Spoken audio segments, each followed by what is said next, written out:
Greetings everyone and welcome to part 43. We are still in the Temple of Time. We have reached the top. The door has sealed behind us.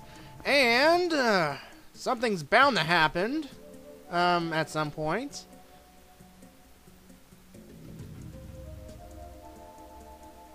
Hey, it's the missing Guardian statue. Yay. Well, this thing right here, this big old knight right here, it's the mini boss. Whoa. Whoa, big knight. Folks, meet this game's version of the Dark Knight. We remember these guys, right? And geez Louise, these guys are tough. Very, very tough. Now, if you do not have any of the special skills, particularly the Helm Splitter or the Backslash, well, you're going to have a little difficult time dealing with this guy because one swing of that giant sword will take 1 heart's worth of damage. So, basically what you have to do here is try to get rid of the Dark Knight's armor, and I mean, it's basically similar to his past incarnations. Just strip him of the armor before he can do actual damage. Ugh. Just take your time. Make sure you keep your shield up so that you won't take any damage. Now, what you've just seen here is a little cutscene of what he does after you strip him of all his armor. Basically, he will toss his big old sword or big old weapon at you, and Link has to dodge it. Now, because it was the first time, it was a cutscene, and it wouldn't hurt Link. However, in future encounters with these guys, and there will be future encounters with these guys, you will have to dodge the big old sword after you strip the Dark Knight of its armor, lest you take any damage. So now he pulls out a smaller sword, and he's a little bit more faster. What he'll do is he'll do some fancy sword techniques with the fancy blocking techniques with the sword. He'll try and kick you, try and do all sorts of things to keep you off balance. Basically, when he tries to attack, quickly attack back before he puts his sword back up. And again, if you have skills like the Backslash, you can use it to easily, well, make the Dark Knight lose his balance, and then attack him that way. Ugh. Jeez Louise, this guy is tough. I mean, he is tougher than his Wind Waker incarnation, granted, but it's not impossible. Just take some time, take some patience. Just make sure you don't go in this, well, with intending to take him down quickly, because it will take some strategy. Although I have seen YouTube videos of people taking him down in less than a minute, and I have to say, those guys are more skilled than I am. But anyway, he is dead. Yay.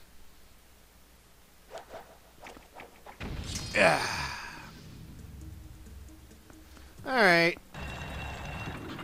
And with the Guardian statue, we get access to the dungeon's treasure. But beforehand, I gotta get some hearts because that little guy took... Ugh. Ouch. Yeah, there's a big old light emblem on the floor. Because again, this is the Temple of Time! With no time travel gimmicks except that it's in the past. And anyway, the dungeon's treasure is this thing, a stick. This thing is called the Dominion Rod. So how does this thing work exactly? Well, I'll show you. Basically, the Dominion Rod allows one to take control of statues, certain statues, that is. What it is a good old ball of light is on top of the Dominion Rod, and when that ball of light goes into a statue that has a hole in it, like so, the statue will come to life, and it will obey your every move. It will mimic your every move. See, you go where it goes. When you basically when you press the Dominion Rod, like in the case of the Guardian statue, Link will do a motion like he is hitting something, and the Guardian statue will follow suit. Yeah. So now our mission is to get the Guardian statue all the way back to the ground floor. Now you can see those bell jar things that we've seen all across the Temple of Time. They're actually transporters that will teleport the statue from one location to another, either to the next room or to the floor below. It's kind of odd when you think about it. And Now that I have access to the Guardian statue, I can cause some destruction and mayhem with it. Because, again, when you press the item button that has the Dominion Rod, and when Link does this move, bam! See? This Guardian statue is not just a Guardian statue, it's just a mighty weapon of death that Link can control now. And the Armo statues have respawned in here, but I'm going to take care of those before I move on. As soon as I get the Guardian statue into proper position, that is. There you go. One hit, and it's dead. Now, the only thing about controlling the Guardian statue is placement and movement. I mean, you can try and move Link in a certain direction, but sometimes the Guardian statue can get stuck in a place. Link can get stuck in a place while trying to control the statue, which means you have to release control of said statue and, well, get into a more maneuverable position so that you can control the statue better and get this thing back down to ground level. Yeah, so many of those traps, many of those gimmicks in this dungeon, well, they will face the wrath of the mighty Guardian Statue of Death. Why? Because, well, I feel like it. All those gimmicks, all those traps, all those blade switches and whatnot, they stand no chance. And I believe that this whole controlling a statue thing, it's further proof that this place might become the temple, Tower of the Gods in the adult timeline, because it too deals with the gimmick of controlling statues in certain things. Although in Wind Waker you have to use the command melody, in this case we have the actual Dominion Rod. Now, again, depending on how far in the past this takes place, the Dominion Rod might have been taken far enough into the past before the timeline split, and because, well, it's not present in the Tower of the Gods, assuming this place becomes Tower of the Gods, and the goddesses might have to rely on the whole command melody for statue control. Again, I'm getting ahead. Again, I'm just pulling theories out of my head. I don't know what I'm doing. Anyway, as you can see here, I can destroy BMO statues and blade traps, and it is fun. It is glorious. Because finally we can destroy those annoying things once and for all. Alright, this room here, we have to get the Guardian statue onto a ledge. Like so, and then we have to make sure that ledge rises so that the Guardian statue can get into that bell. And as you can see here, the Dominion Rod can take control of these smaller statues as well.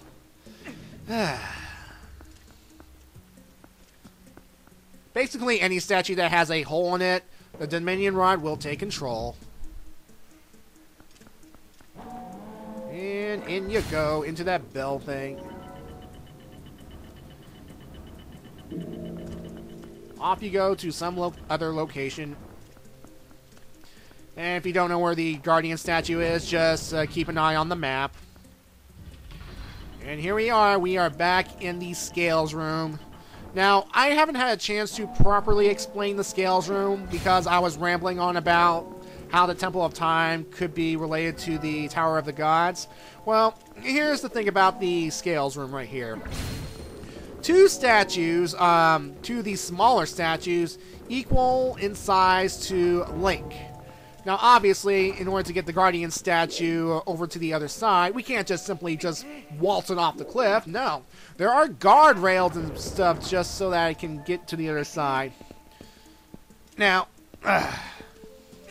all you have to do is get enough of these small statues onto one side. That way that the Guardian statue can move across safely, and we'll be able to get to that bell jar right down there. And of course, those annoying spires are back. Ugh, get away. Ugh.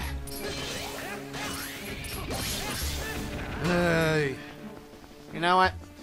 I'm not going to kill the rest of you just yet. I will save you from the mighty statue of death. Now, there are a bunch of smaller statues right here, and you'll need the Dominion Rod to bring them down. Alright. I think 4 shall do it, because 4 will be equal enough to get the statue, well, get the scale level enough to get the statue across. Alright, come on. And...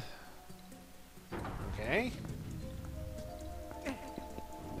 Or at the very least, well,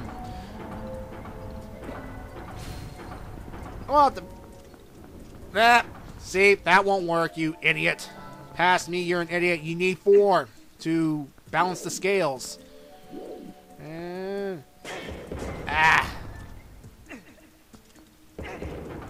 there we go. Although I suppose it is possible to do it like this.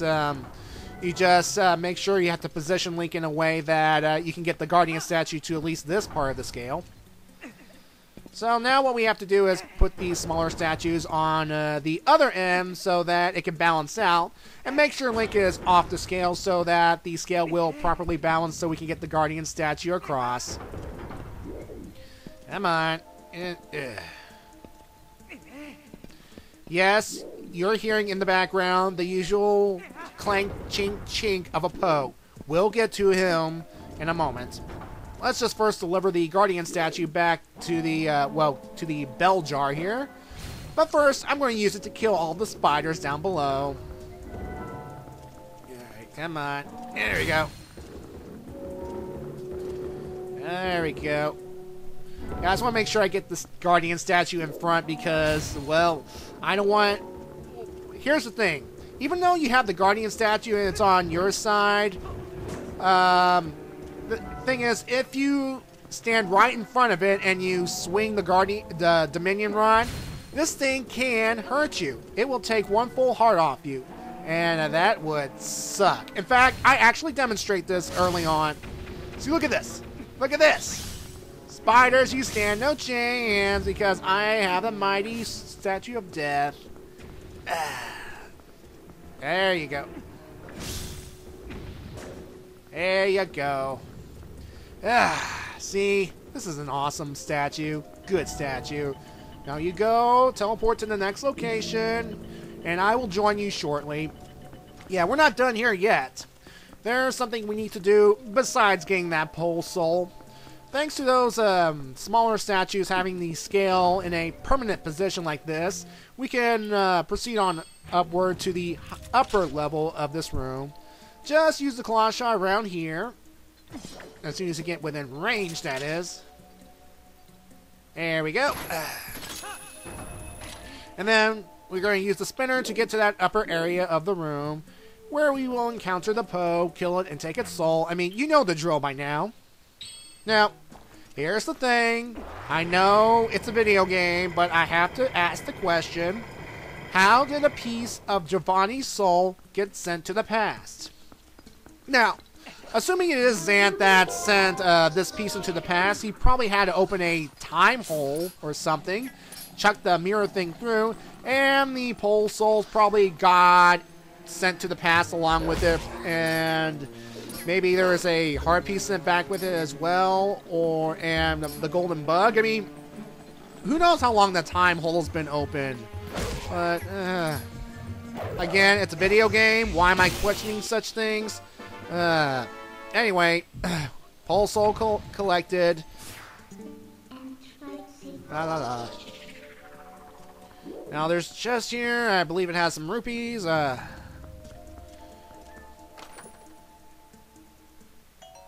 Yay, more money. Alright, and we have to go through this door right here because this door contains the boss key. Oh no, the door's sealed.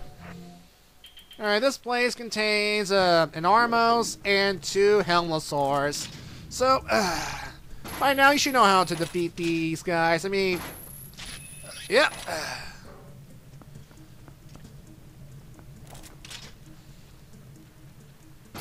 Got your armor, dude.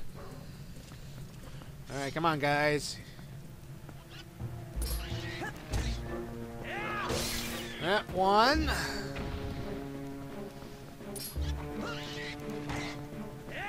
Two. Although I don't understand why the whole attack music suddenly does its old ending thing, because there's still technically one enemy left. I mean, unless it doesn't really consider the Armos an actual enemy, but it is an enemy. I suppose it probably applies to living enemies, and the Armos is a statue that's, well, I don't know, alive? Well, robotic or something? Yeah, it seems like some of the later 3D games have these obsessions with the Tron lines. I just don't get it. I mean, it's prevalent definitely in the Twilight people. It's prevalent here. I mean, ugh. Yeah, so I'm guessing the Temple of Time is dealing with magic tech, I bet. Another example that this is somewhat related to the Tower of the Gods, because it also deals with magic tech in some way. You know, all the electricity, those statues with Tron lines, and yeah. Anyway, what you have to do here is put down 4 items on these pressure switches so that we can get access to the boss key. Now, since there are only 3 of these statues, you have to use one of the Helmosaur's armor just so that you can, well, put on one of the switches. In fact, that's probably the only reason why the Helmosaur's armor exists. Yeah, I meant to say Helmosaur the first time. Right. But sorry, I'm a little tired tonight. Alright. And yay, we have access to the boss key. Whoop-de-doo. No, the big key. Big key. But we don't all know what the key really is. You know what? I've never commented on this, even though I've played most of this game already. You know how in past games, when Link gets a key or an item, Link holds the item way above his head saying, "You got the key and item and whatnot." It's like, blah. In this, this Link is a little more subdued, relaxed a little, because he just holds it near chest level and, well, yeah.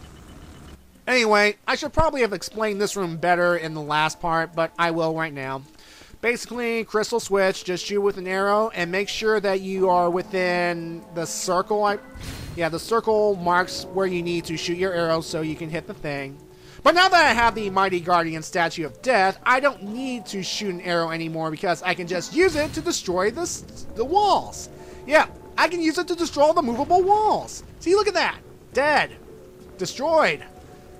No threat at all. Alright. Also, before you leave this room here, there is something I do want to get. And first I want to destroy this wall too. There we go. Let's place the Guardian Statue right here to make sure that the electricity is shut off. And we're going to open this chest right here to get... heart piece. Now we have a new heart container. I'm up to 15 hearts. Yay. Alright, come on, Mighty Guardian Statue of Death. Let's go. And I believe this is where I demonstrate how the Guardian Statue can actually hurt you by being in the wrong place. And it's a fact of life, folks. If you misuse your tools, you will get hurt. I mean, people can lose limbs, get cuts with saws and knives, and I mean, this is just like that. This is Link mishandling his tools. This is me mishandling my tools. See? See, look at that. 1 heart gone because I was acting stupid. Nah. And of course, there's no heart. Where's the heart? I need a heart. I still have 14. Big with the big deal. I'll find a heart later on. Alright, come on, Mighty Statue of Death, who's just injured me. Let's go. And we will finish this temple in part 44. See ya then.